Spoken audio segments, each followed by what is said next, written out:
Welcome. I would like to welcome you to episode 361 of the Unpopular Podcast. This is the man, the myth, the legend, Jalen Hunter. And here at the Unpopular Podcast, I'm not only asking you to agree with me, I'm asking you to hear me out. For a lot of sports fans, this is the most important and exciting time of the year for them. This is when college football officially starts. The NFL is starting next week, and it's just people, especially in the United States, people love football, and it's just an exciting time. Well, where I want to start is the news that we got out of college football in the ACC. As we know that this has been a very turbulent year for college football, or turbulent offseason for college football, as far as, conference realignment and, the Pac-12 pretty much breaking up, all the teams going to either the Big 10 or the Big 12. And now you're hearing Stanford, Cal, and SMU are going to be joining the ACC. Pretty much leaving, at least for the Pac-12, leaving Oklahoma or Oregon State and I think Washington are the only schools in the Pac-12 after 2024. And I've talked about this before. I talked about how we kind of saw this coming. We kind of saw when we know football, especially college football, is dominant in the South. And we know just how important it is, the SEC, and how much money college football generates for schools like in the SEC and for other conferences. And we also understand the talent discrepancy that we've seen in college football for a while. Not saying that, Oregon isn't a talented school, not saying that Oklahoma isn't a talented school, but the talent gap, especially when we talk about defense, it has been stark. And again, we've kind of seen this conference realignment thing coming. It's not really coming to a shock nor a surprise for people. And like I said, I've talked about this for a couple episodes now, but I'm starting to think this is not good for college football. Now, I understand it. Don't get me wrong. I understand it completely. And I see why this is happening. It makes sense why this is happening. But I just don't think that it's good for college basketball, or college football in general. One complaint that you hear a lot about college football is people feel that there's biases towards, separate or certain conferences. Like people, when we talk about the college football playoffs and the selection and everything, and even when we talk about the rankings, people feel like there is a bias towards conferences like the SEC or the Big 10.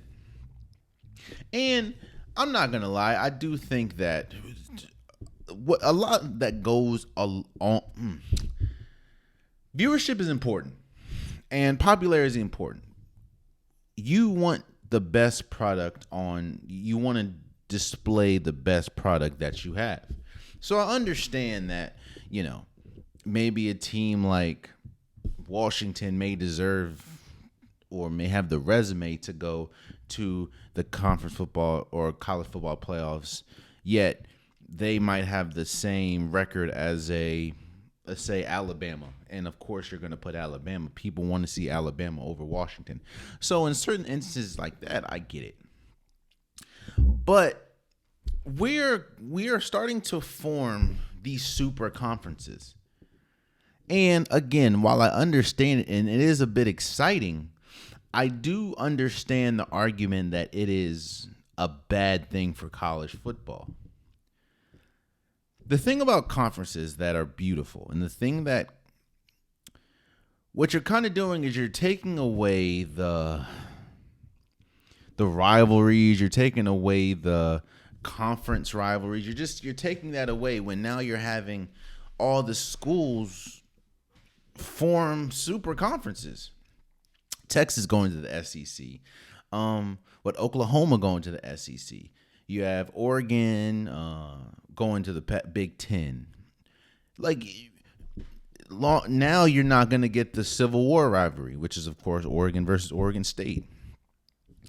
Those in conference rivalries make the conference better, make the college football better. People are excited to see UCLA against USC. They're both going to, I think, the Big Ten, but that is something that has been exciting about college football that you're going to lose. On top of that, when you look at how the hell do you expect SMU or let's say Stanford to play a Clemson on any given, like, what? That is crazy type of travel. Or Oregon going against University of Maryland. It's going to be taxing on the athletes. It's going to be it just doesn't. I get it, but I also understand the argument that this is going to be detrimental to the product of college football. On top of that,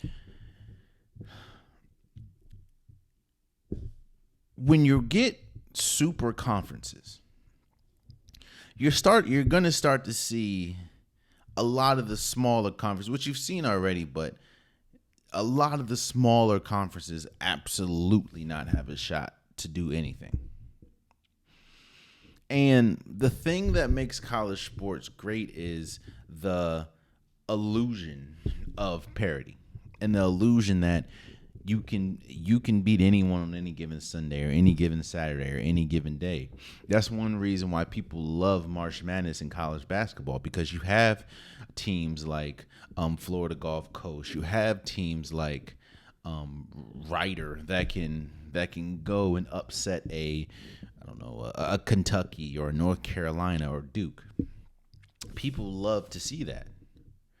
Well, when you have super conferences, it's like now some of the teams that have been great in those conferences, like possibly a Maryland, a Penn State, they're just going to get trampled over because they're not the breadwinners of the conference.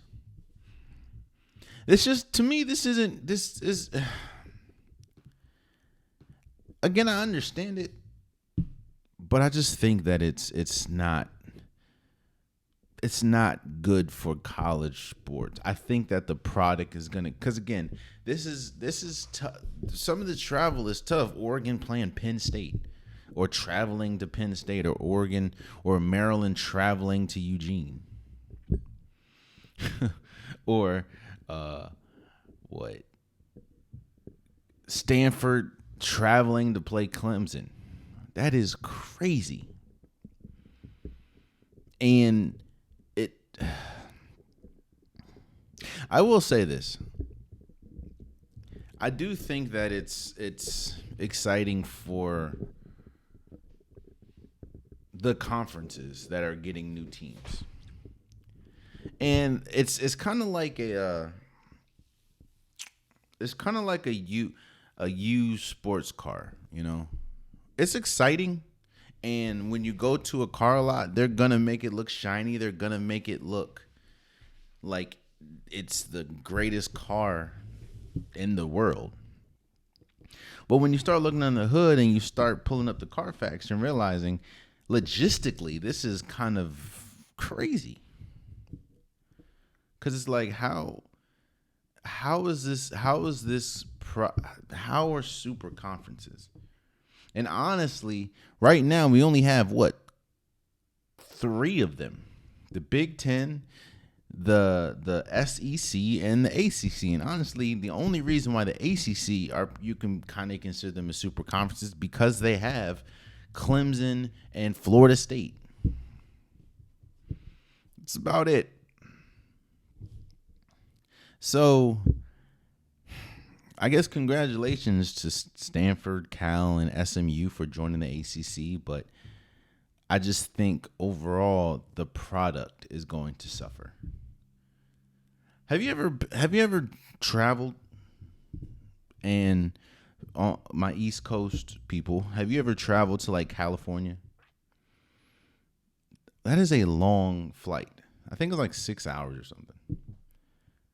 That is a long flight. Imagine getting off that flight and having to play a football game. That's crazy, man. But hey, shouts out to them. Um, shouts out to it. I'm always interested to see how it goes. I could obviously be wrong. They could do a fantastic job, and 2014 can be the most exciting year for college football in college football history. I don't know if that is the case. I will come in here and say that I'm wrong. But I'm seeing a lot more negatives, in my opinion, than positives once you lift up the hood of this car. And while it has a super engine, some of these parts might be fickle. Let's just say that. So let's move forward. I just finished a complete divisional breakdown of every division in football. I talked about, the strengths of every division, the strengths of every team, the weaknesses of every team. And I think I didn't really rank the divisions, but I did say that the best division, in my opinion, is the NFC or AFC North, and the worst division, in my opinion, is the NFC South. It's going to be a very interesting, a very good year in football, in my opinion.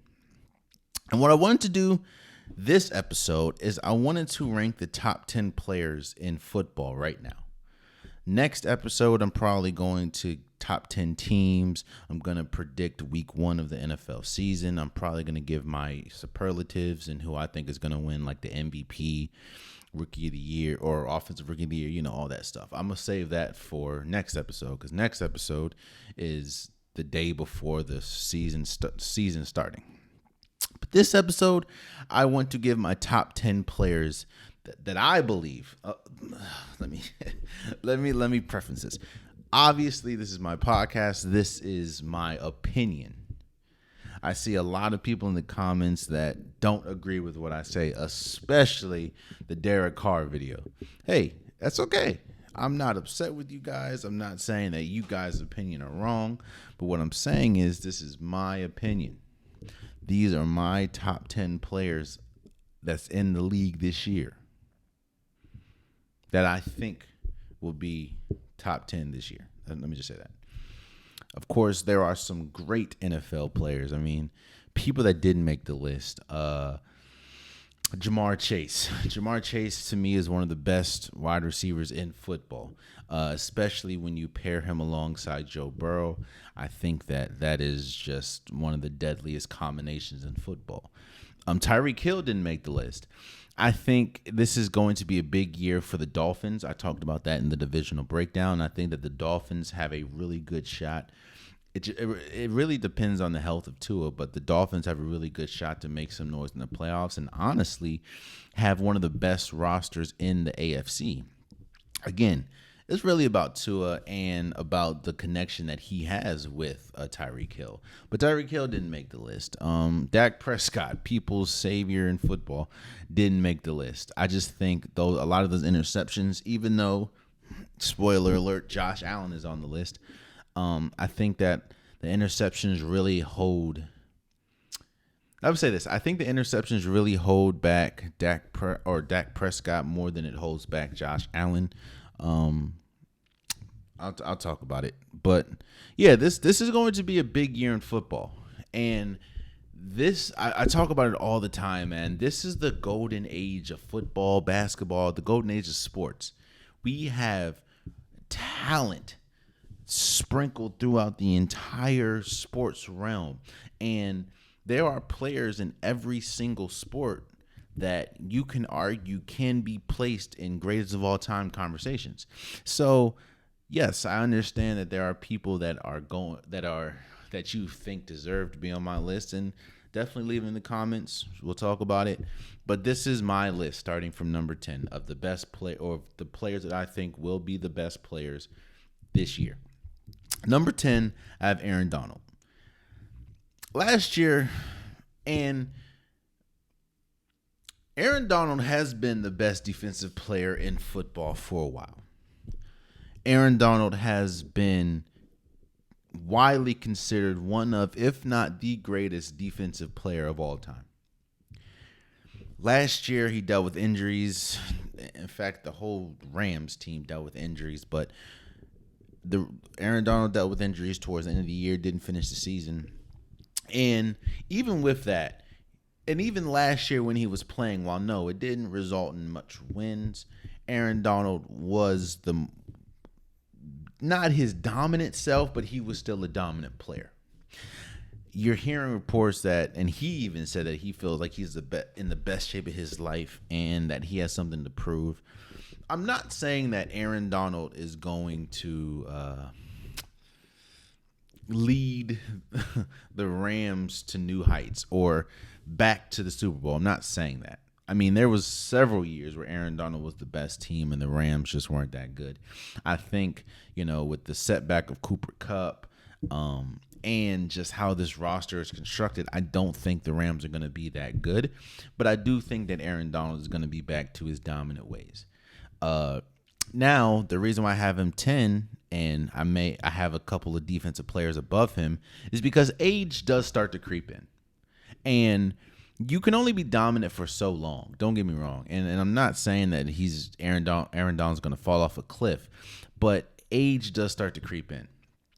And especially when you've already started to consider retirement, I think you lose a step. We talk about that here. People talk about it all the time. When a player starts contemplating retirement, they're not all in. And I'm not saying that Aaron Donald isn't dedicated to the game, but I just think once you start, there's a reason why you start contemplating hanging up the cleats. I think he's going to be great this year. I think that he is going to be motivated because of how the Rams and how his season ended last year. And I think that Aaron Donald, while I don't think he is the best defensive player in the league anymore, he has been dominant for a while, and I think that he is going to be back to his dominant ways. So I have Aaron Donald at number 10. At number 9, I have Travis Kelce. Spoiler alert, he is the only tight end on this list, and rightfully so. Travis Kelce is the best tight end in football. When I talked about the AFC West, and I talked about how important the connection for the Chiefs, the connection that Travis Kelce has with Patrick Mahomes. When you look at this wide receiver core, man, I feel we're going to see a heavy dose, and we see it every year, but I feel we're going to see a heavy dose of Travis Kelce and Patrick Mahomes because they're the two pieces on this offense that what you're going to get from them. Travis Kelce, like I said, is the best tight end in football. I don't think that's much of a question. I don't think that's much of a discussion. I think the discussion comes in is when we talk about all time, kind of like with Aaron Donald. I think that you can argue that Travis Kelce is a top 5, top 3 tight end of all time. Now, a lot of people want to say, well, anyone can be a top 10 wide receiver or tight end if you play with Patrick Mahomes. Not true at all. Not true in the slightest. I think one thing that separates tight ends is some tight ends. Let me not say some, and let's not go down that road. What I will say is this: Travis Kelce has an innate ability to find open seams, and he is one of the best of all time to find a way to get open. I don't know if when you really look at when Patrick Mahomes throws the ball to Travis Kelce when he catches it. Most of the time, he looks wide open. Now, that's not a detriment on the defense because it's like they can play. There's no way that every single defense leaves Travis Kelce wide open. No, Travis Kelce has the ability to find the open seams. He's an incredible route runner. He has wide receiver tendencies just in a big body. He's kind of like, or Kyle Pitts has the ability to be kind of like Travis Kelce as far as having tight end or wide receiver abilities as a tight end. Now, no, Travis Kelce isn't the best at blocking, but what you lack in blocking, you get in catchability and runs after or yards after catch. And Travis Kelce is one of the main reasons why Patrick Mahomes is as great as he is, because you have and he has been a legit weapon for Patrick Mahomes. So I have Travis Kelce at number 9. This pains me as a Washington fan, but at number 8, I have Michael Parsons. There's a reason why a lot of people, whether justified or not, there's a reason why a lot of people have the Cowboys going really far this year. Some of it is, of course, because of Dak Prescott. Some of it is because of CeeDee Lamb, but most of it is because of Michael Parsons. Michael Parsons has emerged as one of the best defenders in football, one of the best rushers of the quarterback, one of the best tacklers. When we talk about a perfect defensive player, you can't get much further than Michael Parsons. I think one thing that he needs to work on, which, let me say this. One thing that people say he needs to work on is his motor, because you do see that he does get tired at times. But his engine, like, he's kind of like the Russell Westbrook of football, meaning he goes 100% every single time.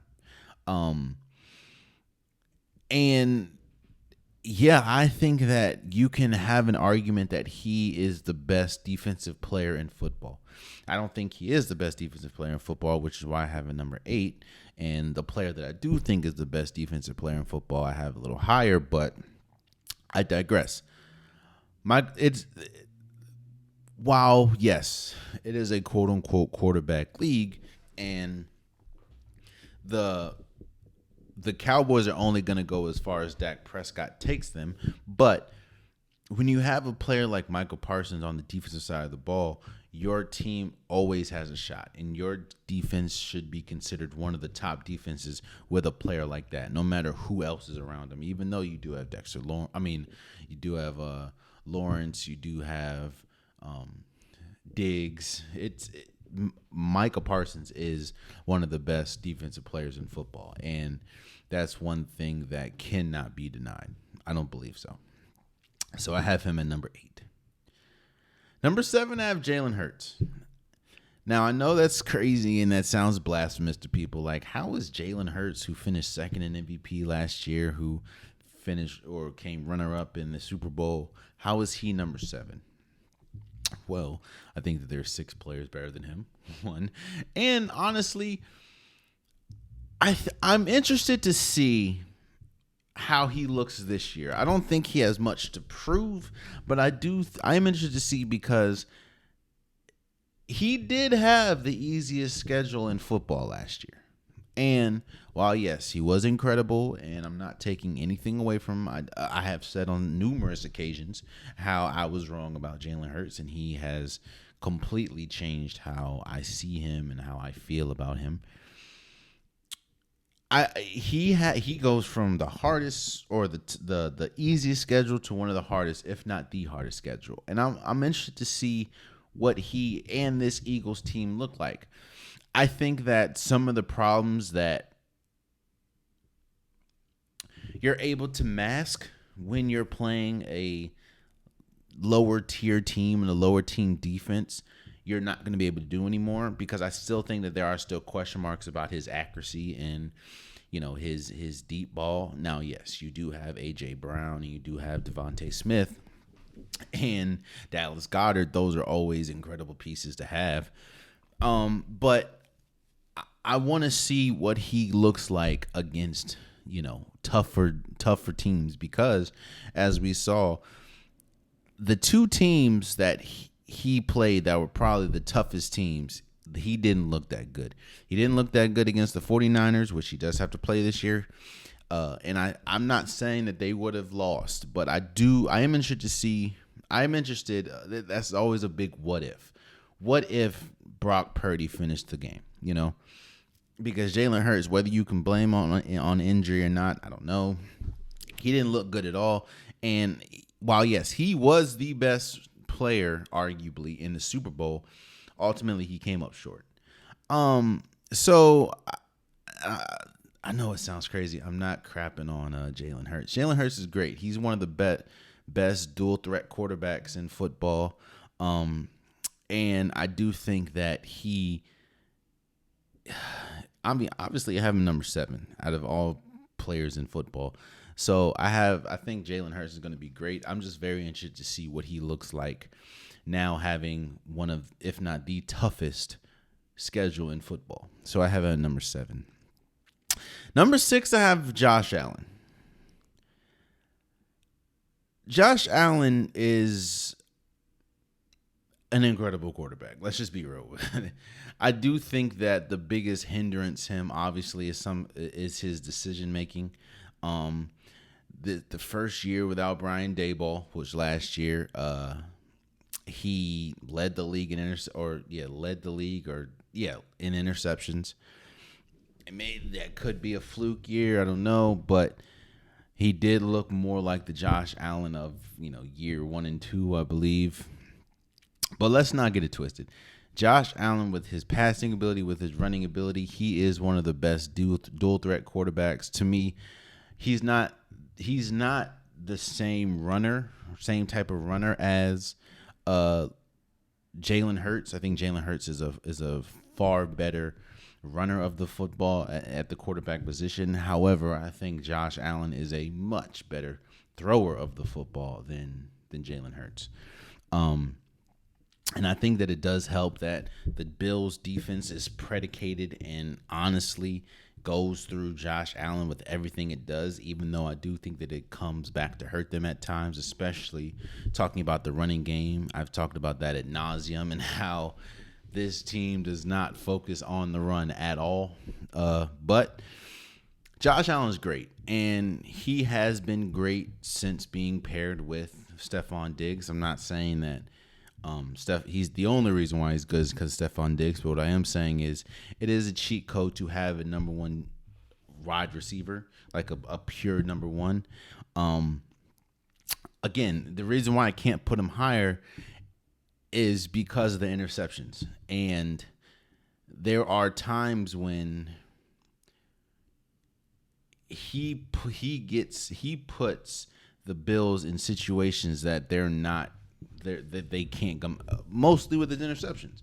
That's honestly, there's no way that I can have the person that led the league in interceptions be a top 5, in my opinion.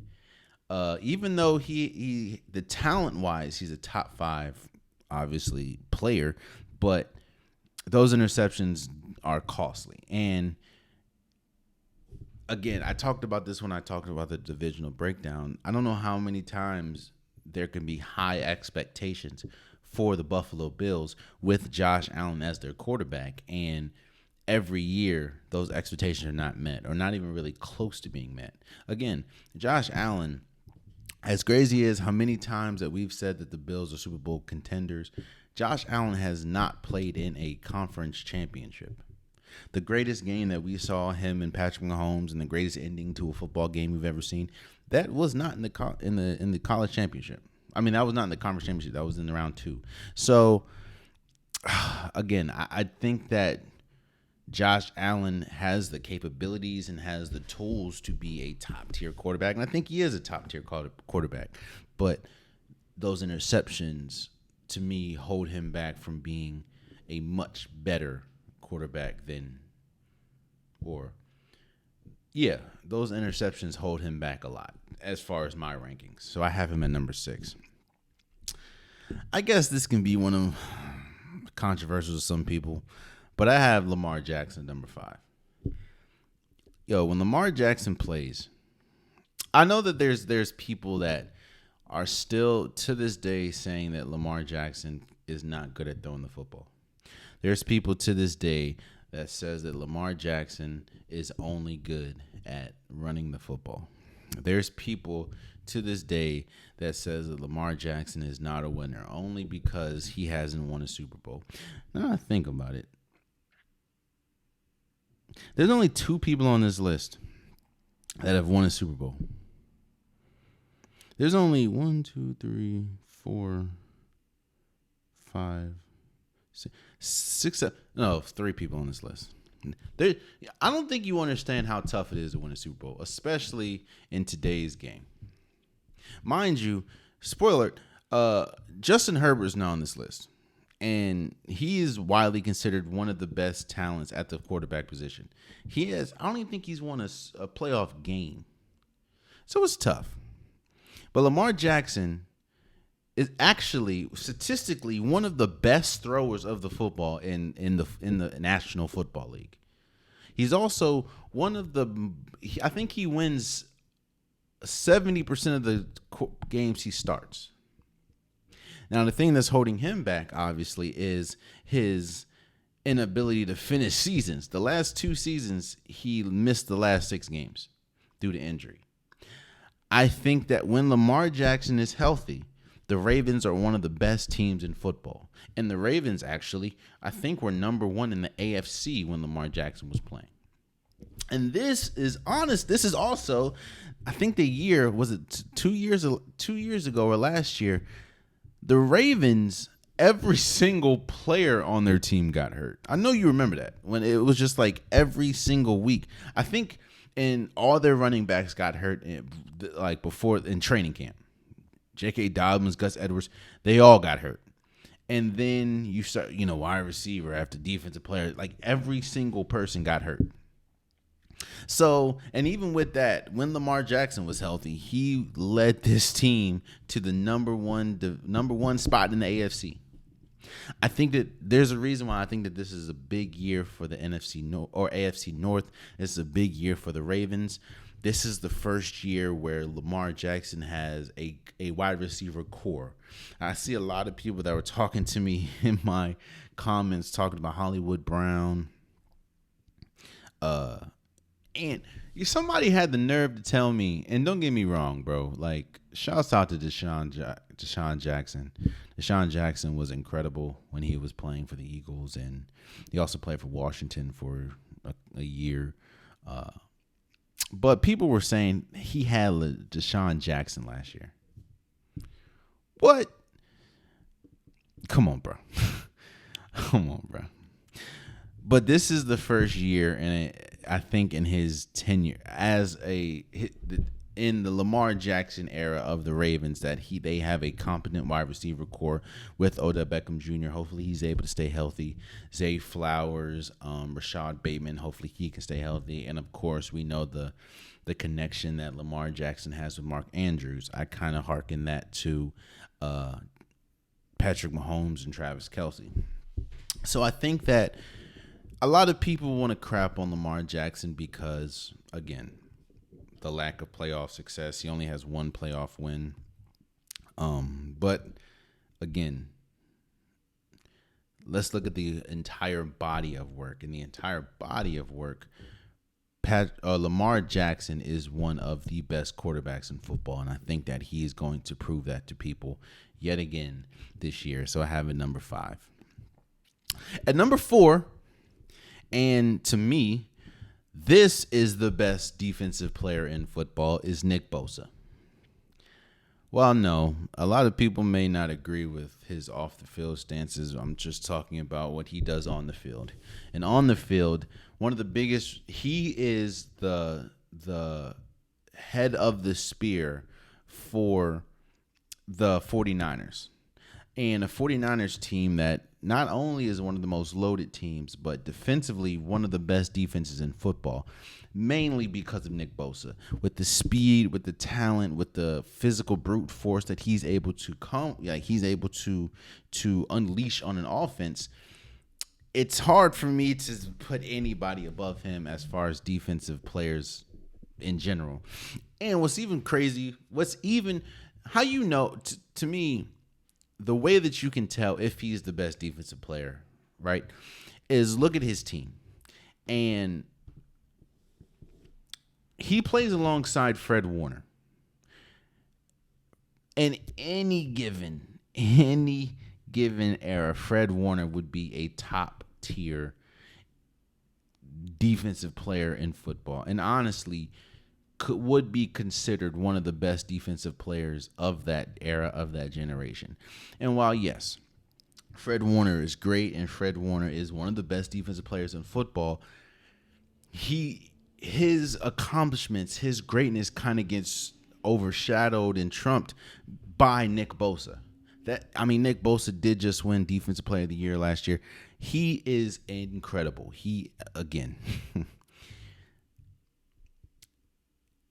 This defense, he's so good that even with Fred Warner, if you take Nick Bosa off this defense, it's not considered one of the best defenses in football. While yes, they have Armstead, like they have some good pieces. Nick Bosa puts them over the top. Now I understand that he's in a holdout situation with the 49ers trying to get a new contract.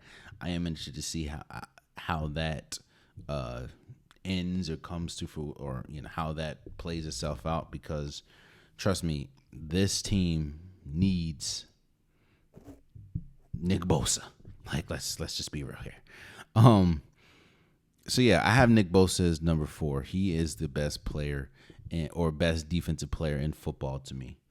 And what's even crazier and more of a, I guess, stat for Nick Bosa is when you look at just defenses, man, you look at some of the best defensive players. There's a lot of defensive players that are playing today that will go down the history books and that are future Hall of Famers, i.e., like Aaron Donald, Von Miller, Bobby Wagner, possibly. This is the golden age. I'm not gonna say golden age of defenses. That's not true at all. But there are great defensive players, and to me, he reigns supreme as the best defensive player in football, which is why, again, I am very curious on how this whole holdout ends, because kind of like Zach Martin for the Cowboys, it's imperative that the 49ers have Nick Bosa on their team. That's just not a piece you can plug and play. You're talking about the best defender in football, like the reigning defensive player of the year. You can't really just play with that. So we'll see. At number 3, I have the only wide receiver in this entire group or entire list, and that's Justin Jefferson. I think the thing that holds him back, man, and this, no offense to Kirk Cousins, but it's just true. You're playing with Kirk Cousins, and Kirk Cousins is throwing you the ball. I think that we are at a premium with wide receivers. Like this is such a crazy time for wide receivers. When you have CeeDee Lamb, you have Jamar Chase, even some of the wide receivers that are less known but will be household names soon, like George Pickens from the Steelers, or Cooper Kupp. Well, he's not really less known, but you have Cooper Kupp. This is a crazy time for wide receivers. Hell, you also have Terry McLaurin, DK Metcalf. I think that Justin Jefferson is better than all of them. Now, I still have LSU in the back of my mind. And what I mean by that is it was very hard for me to put Justin Jefferson as a number 1 receiver, because I remember the LSU days. I know that's very it's not, you can't really do that, but that's just what I've done. At LSU, Jamar Chase was the guy. Jamar, for people that forget how crazy, and we'll talk about college football in a second. For people that for people that forget how crazy that LSU team is, you had Joe Burrow, Jamar Chase, and Justin Jefferson on the same team, and that's just three names. Like I think you had Stingley. Like it. Boy, you had Thaddeus Moss, who was an incredible tight end. Like that was a squad, and Justin Jefferson was not the guy. Well, let me not say that. Jamar Chase was better than him in college. That's just what it is. But in the NFL, Justin Jefferson is probably the best route runner. He's probably the best. He probably has the best hands. Probably one of the faster wide receivers getting to their breaks, getting to their cuts. And he is he is the brightest spot for the Vikings. Again, the thing that holds him back and the thing that holds a lot of wide receivers back is the quarterback position. I think that Terry McLaurin would be a more household name if he played with a better quarterback. That's just how it is. But I do think that Justin Jefferson is the best wide receiver in football, and I have him at number 3. At number 2, I have Joe Burrow. There's not much that I think number 1 and number 2 are kind of distant, have kind of distanced themselves. I think you can pretty much understand who number 1 is. But Joe Burrow, I mean, in year 4 or 5, I forget which one this is going to be. He's already been to an AFC championship or 2 AFC championships. He's been to 1 Super Bowl. Joe Burrow is an incredible talent. And it's crazy that he had to spend 3 years at Georgia and was a transfer to LSU. And pulled off the greatest statistical season for a college football team ever. And then I was hoping that he wasn't going to be like a Tim Tebow or a Johnny Manziel or a Baker Mayfield. And I because of his size and just because of his character and because of how he carries himself, I thought he was gonna, or I was hoping he was gonna the greatness that he had at LSU was gonna translate to the league, and it has. But I mean, he's number 2 on my list. He has been incredible, and I think that this is going to be. I'll say this. I don't think.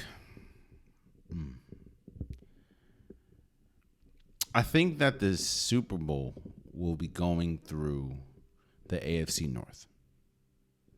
Whether it's going to be Cincinnati Bengals or the Baltimore Ravens, I'm going to give my prediction probably next year or next episode, but I think that one of the biggest reasons why I have the AFC North as the best division in football is because you have 4 legit teams, 2 of which, in my opinion, are Super Bowl caliber teams.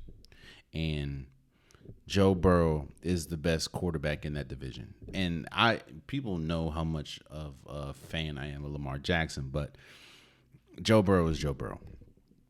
And I think he's one of the best quarterbacks, as one of the highest quarterback ratings in the pocket, and I think hitting a wide open receiver or something like that. Oh no, in clutch time, he's one of the best quarterbacks in football as far as quarterback ranking. So I have Joe Burrow at number 2. And again, man, y'all should know who number 1 is. It would be blasphemy. It would be blasphemous. It would be sacrilegious if you don't have Patrick Mahomes as number 1. You can be you can be a you can be in the division. You can be in the AFC. You can be a Broncos fan, and everyone knows Patrick Mahomes is the best player in football. From, I mean, what we saw him do last year, where he has 2 Super Bowls under his belt. He's been to 3. Um, he won the MVP last year. It's Patrick Mahomes, man. he's there's not much you can say. I mean, he won the conference championship and the Super Bowl on a high ankle sprain. I don't know if you guys know much about high ankle sprains, but those are like 6 weeks done injuries. I had a high ankle sprain. That joint is not fun. And one of the main reasons I talked about this when I talked about the AFC West is one of the main reasons why you can't count out the Chiefs ever is because of Patrick Mahomes. He has been the model of consistency. He has been the best player in football since he's been in football, or since the starter in football. And I'm interested to see what this team looks like with Chris Jones holding out. It looks like he's not going to be here or when the season starts for a couple weeks because of his holdout for the contract. And again, I know Patrick Mahomes is good enough to make any wide receiver work, but I'm interested to see. This is a very young and unproven wide receiver core. Now, yes, I understand that you have Travis Kelce at the tight end position, and I know I put him at number 9, but I don't know. I know that there was a lot of moving parts as far as the offensive line, as far as the wide receivers, as far as the defense. So this is going to be an interesting year for Patrick Mahomes and the Chiefs. But let's be honest here. Patrick Mahomes is the best player in this sport. So that's my top 10. Again, I'm sure I'm hearing a lot of people click on or tap on the computer, tap on the phones. I know that there's players that they're probably asking why I left them out. Leave it in the comments. I'm not saying you have to give me your top 10, but who do you think I left out of the top 10? Who would you add? Let me know. We'll talk about it. I think the hardest person to leave out of this might have been Justin Jefferson. Oh no, might have been Jamar Chase. That was a tough one because I like Jamar Chase. I don't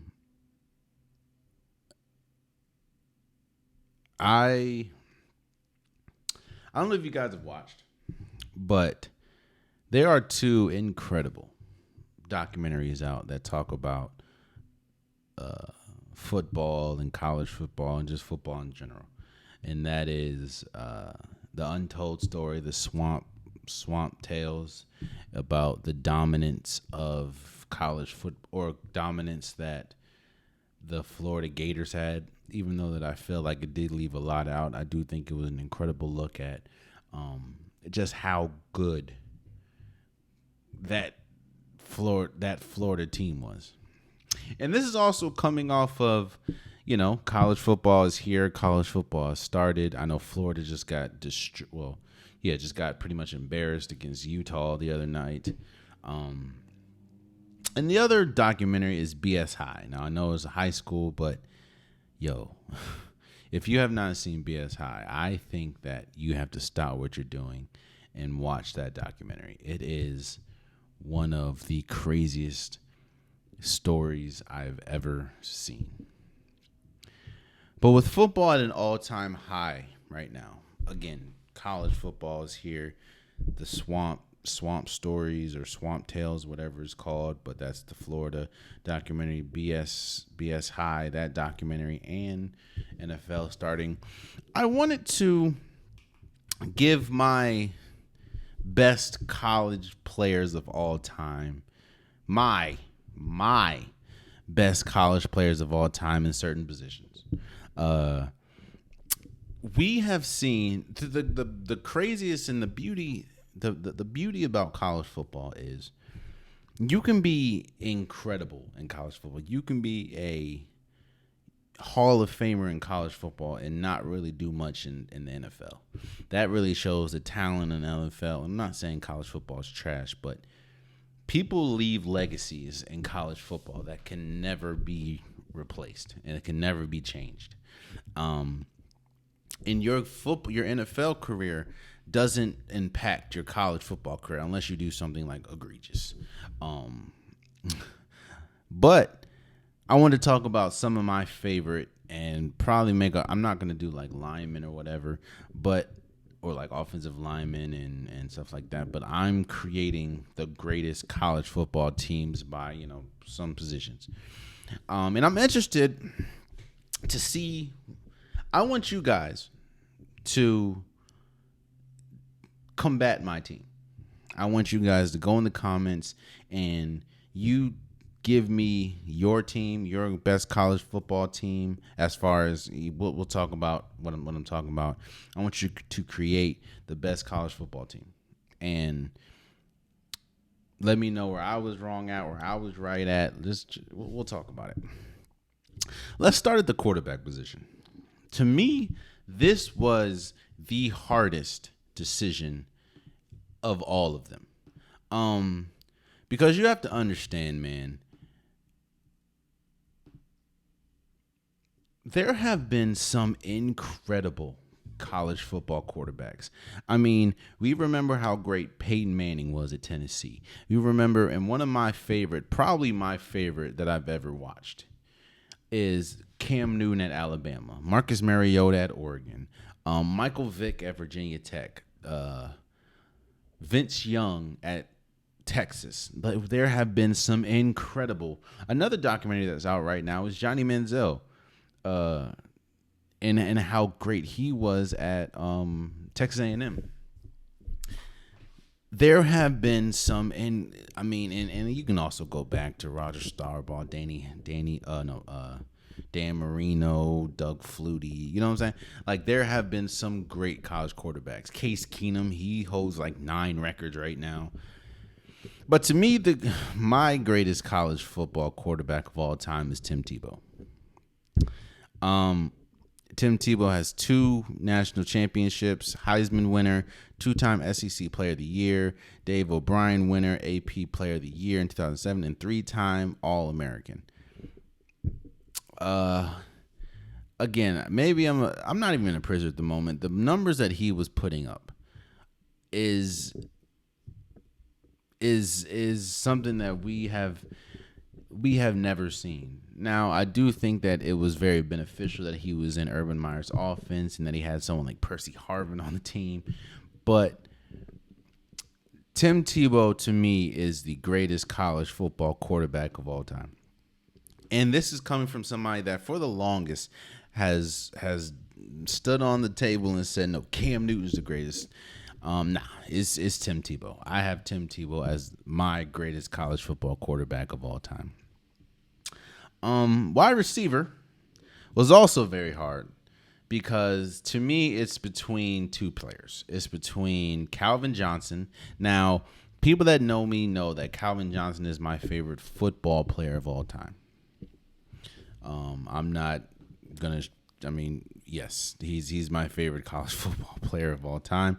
Or no, he's my favorite football player of all time. He's one of the biggest reasons why I was such a fan of football, even though he wasn't winning anything in Detroit.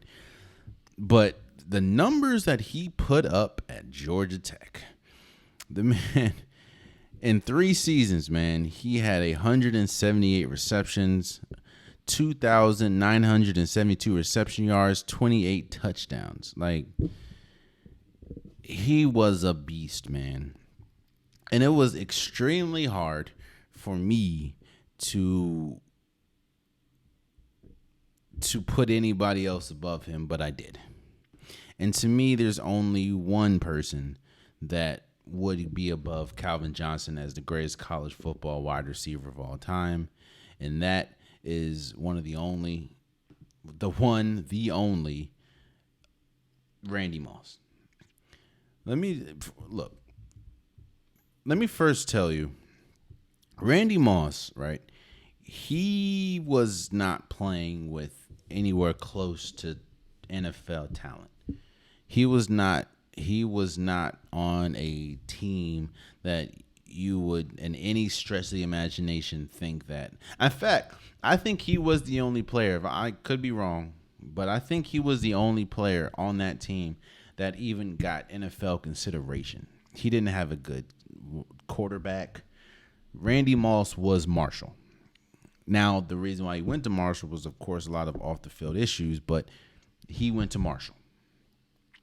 At Marshall, mind you, again, this is with a very, very, very bad quarterback. This man had 78 catches, 179 yards, and 28 touchdowns. Oh my goodness! Moved to college football highest, blah blah blah. His last year, he had 96 catches for 182 yards and 26 touchdowns. Randy Moss was a Heisman candidate. I think he finished the top 4. I know Charles Woodson won, but there was nobody like Randy Moss. Not a person. And as much as I love Calvin Johnson, I had to give it to Randy Moss. Tight end was a little different. You'd think it may be someone like Tony Gonzalez or Rob Gronkowski. Maybe someone like Shannon Sharp. Some of the greatest tight ends we've ever seen in the NFL. But no. And to me, I know that people are gonna what people what people like to do is they like to attach to one person, which I did. I do that a lot too. Like it was very hard for me to get over the fact that I didn't have Cam Newton as my best quarterback. I didn't have Calvin Johnson. 2 of probably my favorite NFL or football players ever. But for the tight end position, I have Brock Brewers. Now, people like, wait, you mean the Brock Brewers that's currently playing? Yes. I think he is the greatest tight end. I know you can say Keith Jackson, but no. Brock Brewers in his career already has 2-time national champion, John Mackey Award, 2-time AP All-American, 2-time All-SEC, and SEC Freshman of the Year in 2021 at the tight end position. Mind you, we talked about Travis Kelce, and I'm not saying that Brock Brewers is going to be better than Travis Kelce, nor am I going to say he is Travis Kelce. But what I will say is the one thing that benefits Travis Kelce and why I think that he is one of the greatest of all time is his wide receiver-like ability. And that's also the same that you can say about Brock Brewers. Brock Brewers there's nothing he can't do. He's great at blocking. He's great at catching. He's great at yards after the catch. He's great at getting open. He's one of the main reasons why Georgia won the national championship these last years. And he has been the best tight end in football. I know that Dalton Kincaid got drafted last year. He is nothing compared to Brock Brewers. And I think Brock Brewers has the case to be the best tight end of all time in college football. Running back. Look here. You want to know one of the biggest reasons why people put up with what the hell Herschel Walker be talking about? Is because of what he did at Georgia. Herschel Walker was by far the best. I'm not going to say by far, but Herschel Walker is the best college football running back of all time, in my opinion. I know you have Barry Sanders, and I think that Herschel, and I know you also have Jim Brown, and I think a lot of people will say it could be him, but in 3 years, Herschel Walker has 5,259 yards and 52 total touchdowns. And this is 1980 through 82. Again, the reason why a lot of people put up with whatever the hell Herschel Walker be talking about today is because of how great of a football player he was. He was a Heisman winner. He is, I think, college football's 100, which is the 100 greatest college football players. I know he's on that list. And you'd be hard pressed to find me a better wide receiver or running back than Herschel Walker. There's, again, when we talk about Herschel Walker, who had a really good NFL career, nobody talks about his NFL career. Everyone talks about how great of a player he was in college football. He was one of the greatest. Yeah, man. Let's go over to the defense. I'm going to do cornerback, safety, defensive end, and linebacker. At the cornerback position, to me, it has to go to Charles Woodson. Charles Woodson is the only pure defensive player that have won the Heisman, and they won a national championship in 1997. Charles Woodson, you can say what you want about how you feel about Michigan or how you feel about Charles Woodson's career in football as far as the NFL when he played for the Raiders and the Packers. But Charles Woodson was one of the best, if not, I think he was the best cornerback in football. And this is Champ Bailey at Georgia was incredible. We know about Deion Sanders. Patrick Peterson was great. Jalen Ramsey, Rod Woodson, Tyrann Mathieu at LSU was insane. But I think that there's levels to it. And while I think it's very close between Charles Woodson, Champ Bailey, and Deion Sanders, I'm giving the nod to Charles Woodson because he has the Heisman. And yeah, man, I have Charles Woodson at the cornerback position. He's Charles Woodson. And some of these people to me are undeniable. Like, you can't really deny Herschel Walker. To me, you really can't deny Charles Woodson. And honestly, you really can't deny Tim Tebow either when you look at the numbers. Defensive end. I don't know if you guys remember, but in 2009, right? In fact, hold on, let me see something. 2009 Heisman.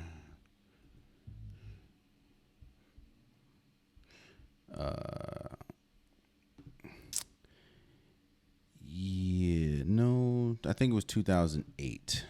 I just want to be 1,000% correct with you guys.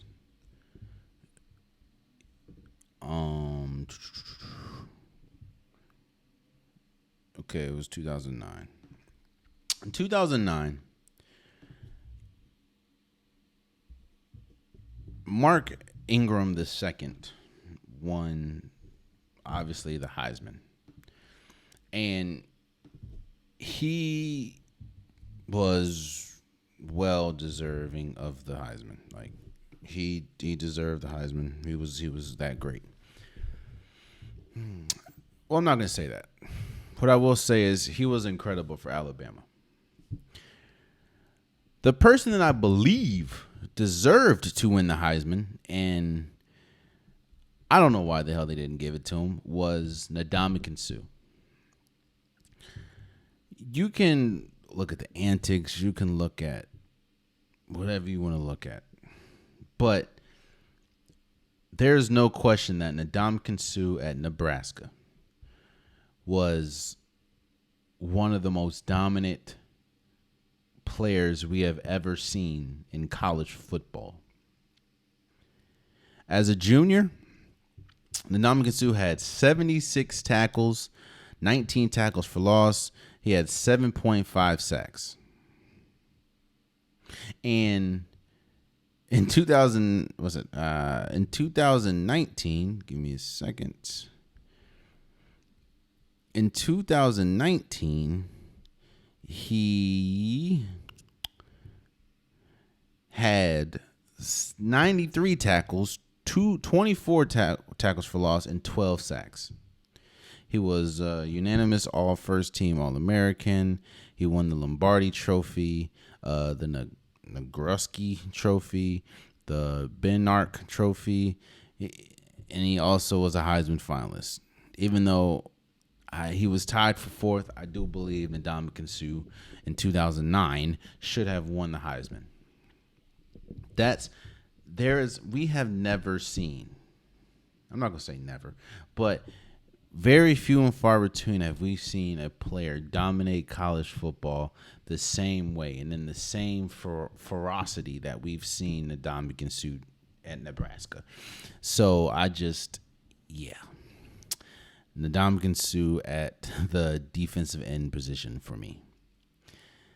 At the linebacker position. Now, this is a little, I don't know if you guys remember,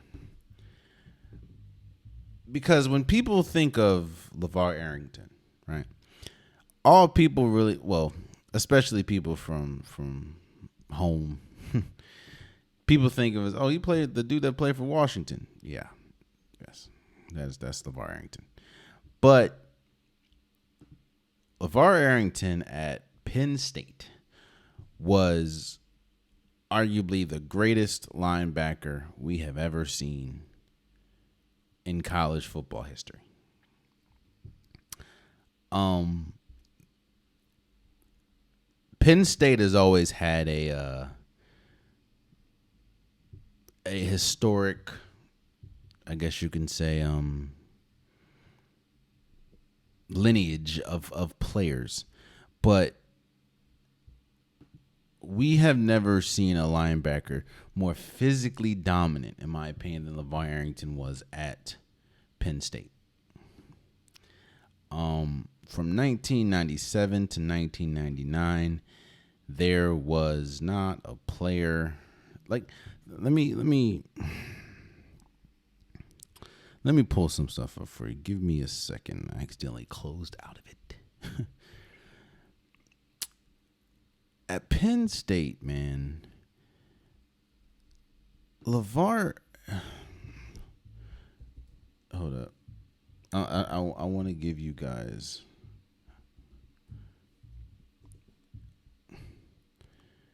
I want to give you guys a complete let's say a complete snapshot of LeVar Arrington and what exactly he did.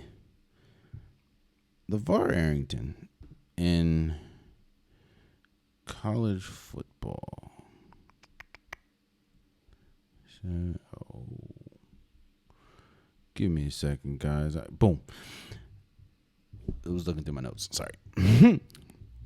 That man had 72 tackles, 20 tackles for loss, 9 sacks, and 2 block kicks in 1999. He was the leader of a Penn State team that went 28-9 record, and they were trash at the quarterback position. He leaped over an offensive lineman on 4th and down to secure it. Bro, we've never seen a player as far as physically dominant and such a physical freak of nature than LeVar Arrington was at Penn State. And yeah, he has my linebacker position. And the safety position, it's kind of easy for me. It was between one or two players. It was between Sean Taylor or Ed Reed. And rest in peace, Sean Taylor. I had to give it to Ed Reed. Ed Reed is considered one of the greatest safeties of all time. I know Troy Polamalu is definitely in there, but To me, it's Ed Reed. And what Ed Reed did at Miami, we know Miami is, especially back in the day, is one of the cornerstones for defensive players. I mean, Miami is littered, or the NFL greats. The NFL Hall of Fame is littered with Miami players. Ed Reed, Ray Lewis. I mean, he's not in the Hall of Fame, but Sean Taylor definitely would have been if he didn't pass away like he did. It's Ed Reed, man. That's just it. And it's not that close. So that's my top 10, or that's my team. Tim Tebow at quarterback, Randy Moss at wide receiver, Brock Brewers at tight end, Herschel Walker at wide receiver.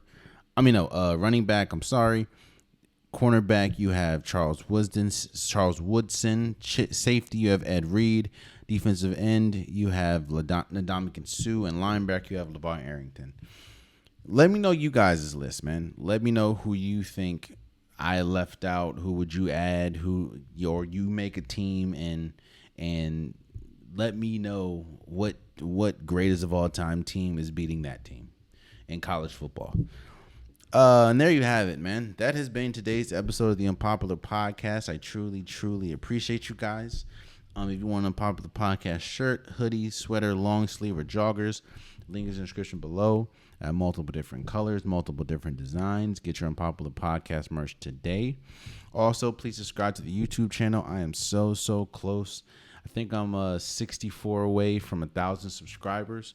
So tell a friend to tell a friend to tell a friend to please subscribe. It definitely mean a lot to me.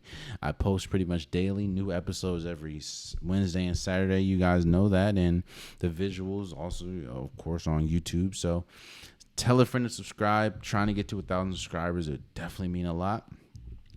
Also, subscribe to the socials. Subscribe to Instagram. Subscribe to TikTok. I also post reels and shorts and stories and stuff every single day on those channels, or no, not channels, on those platforms. So definitely or follow. It would mean a lot. And I appreciate you guys. I hope you have a great weekend. College football is running rampant today, so I hope your team wins, and until next time, much love.